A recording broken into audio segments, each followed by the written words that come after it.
usando as palavras do momento que a gente tem usado muito, né? Aglomeração e isolamento social, até brinquei na minha análise de que o Diego Alves viveu todo o isolamento possível, é que ele teve mais de um meio campo do Maracanã só para ele, ficou sozinho ali, e por outro lado, na frente da área do Bangu, foi muita aglomeração, realmente o jogo se desenvolveu num espaço muito reduzido do campo, porque o Flamengo dominou a partida inteira, um Flamengo que me chamou a atenção por voltar em alto nível, não a intensidade que estamos acostumados, mas eu acho que além da parte física, toda a atmosfera também interfere muito, então acaba que naturalmente você tende para um ritmo mais de treino, uma coisa mais leve, assim, mas um time que conseguiu se impor e conseguiu ser muito efetivo no campo ofensivo, um Bangu todo retraído, todo recuado ali na frente da área, então foi um time que fez muito bem, eu achei, o balanço de um lado para o outro em busca de espaço, o Rafinha e o Felipe Luiz tinham a bola a todo momento, então isso ajudou a quebrar um pouco essa retranca do Bangu, não à toa. Os principais lances da etapa inicial foram bolas aéreas, o gol sai de um cruzamento do Rafinha, que a bola acaba sobrando para o Arrascaeta.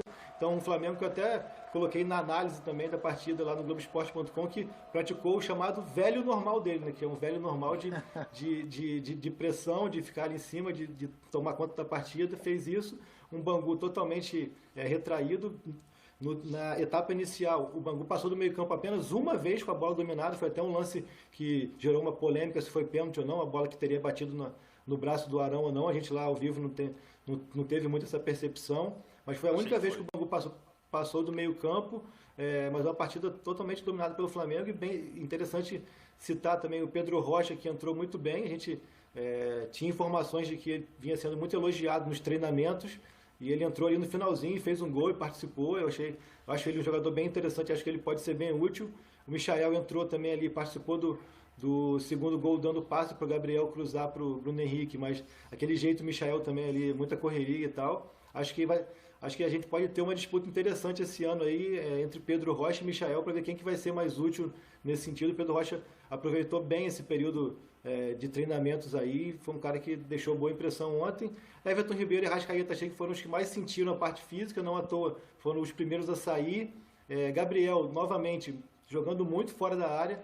Eu até falava no nosso podcast que o Gabigol do ano passado, que saía já muito da área, parecia um jogador mais anárquico, assim, ele saía por sair, porque era meio, como a gente chama aqui, entre aspas, peladeiro, queria sair de qualquer maneira. O Gabriel 2020, já desde antes da pandemia, eu já percebi um Gabriel um pouco mais consciente nessa saída da área, e ontem ele repetiu isso, saiu muito da área não só para ter a bola, mas também para produzir jogadas, tabelar, enfim, dialogar com os companheiros. Achei bem interessante. Outro ponto que me chamou a atenção foi com a saída dele da área. Geralmente o Bruno Henrique que ataca o espaço, ontem Arrascaeta e Everton Ribeiro tentaram também atacar esse espaço, então o Flamengo que voltou apresentando variações interessantes, com jogadores em um nível bom.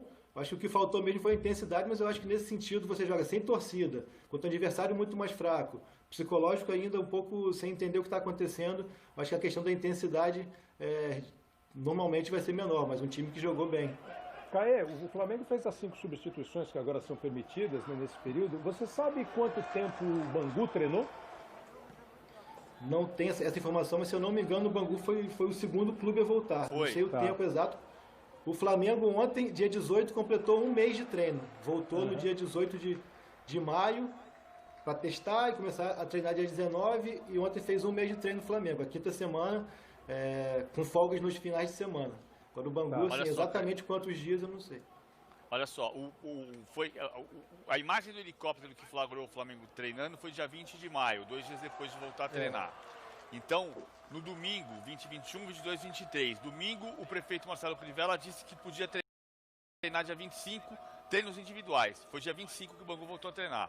Como o time do presidente da federação, ele voltou no primeiro dia. O Madureira e a Portuguesa voltaram 2 dias depois. PVC, a gente mostrou ontem a situação de todos os times.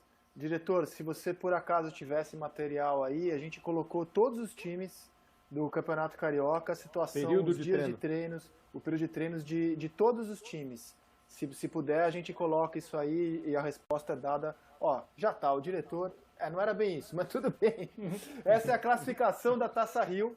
O Flamengo sobe para 12 pontos. Se garante na semifinal. Se garante na semifinal da Taça Rio.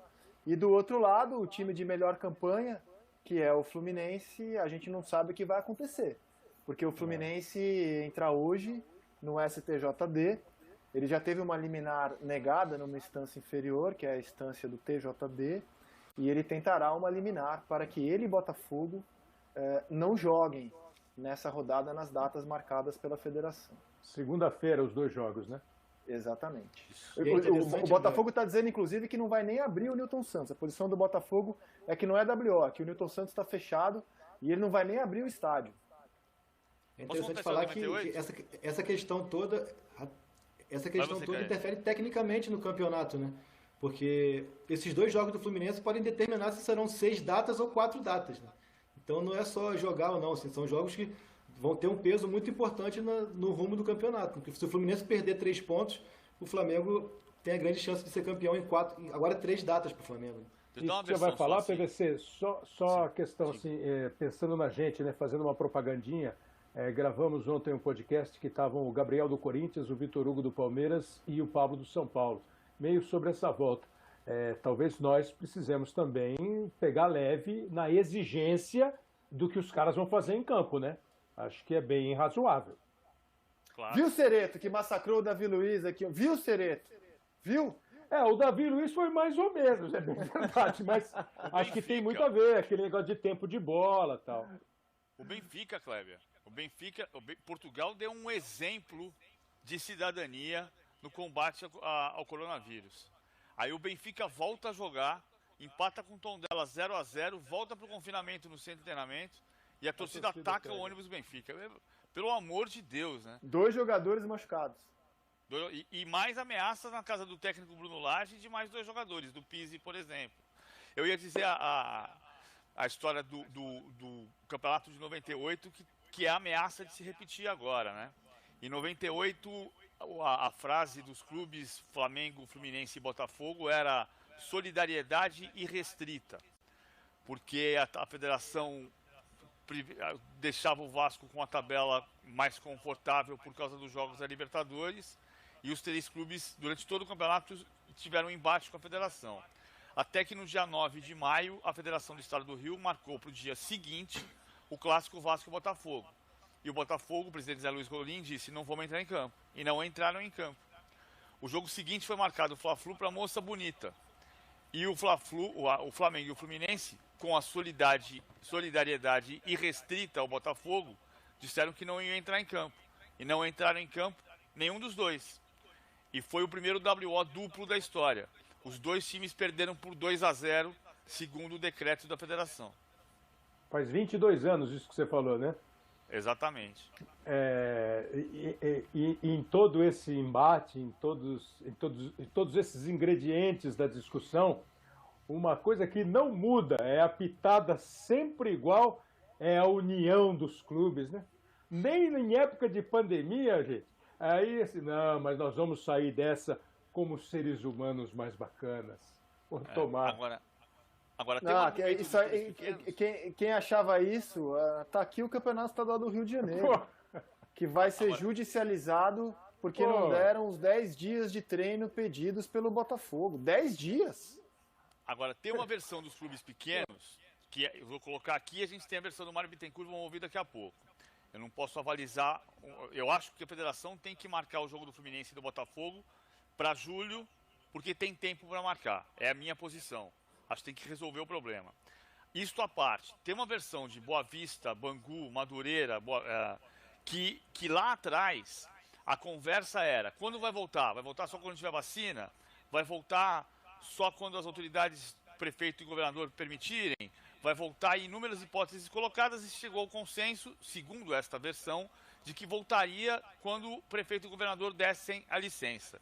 E naquela reunião, a informação desses clubes pequenos é que todos os presidentes aceitaram.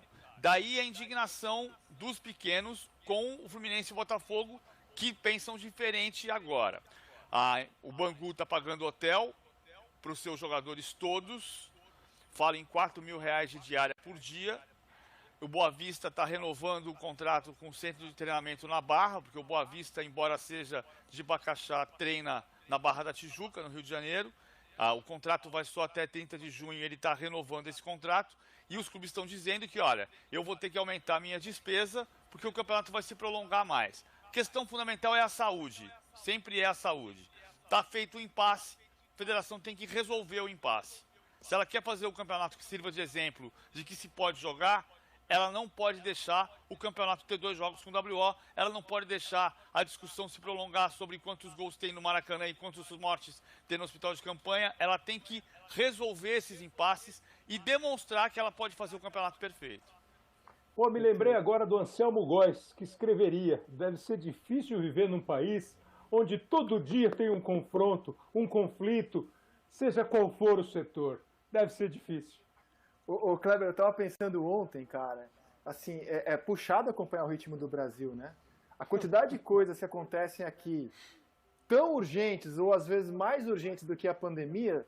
Em plena pandemia, se você desligar meia hora o seu telefone, ficar 1 hora sem acessar a internet, não dá nem tempo de se recuperar os acontecimentos em todas as áreas. Porque acontecem muitas coisas aqui.